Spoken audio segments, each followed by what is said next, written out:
I saw is CSKA, so I choose it for a minute.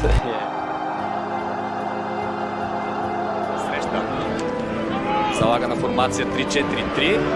Нещо, което даде резултат срещу Локомотив София. Какво попадение за втора поредна.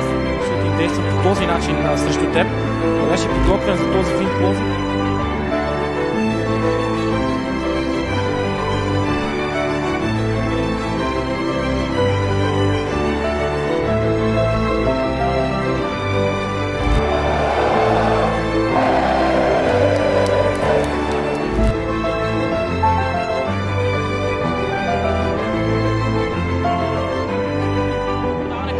Възможно за Спартак Варна, този път Ломбарделова с Велико. Не добре изчистена топката, ЦСКА излиза напред. Ломбарделова с мощно изпълнение, второ попадение за ЦСКА в Ломбарделова. На Спартака сега Жимир Бутучи влиза в наказателното поле. Кирилиев, Николай Киров могат да бъдат новите заместници.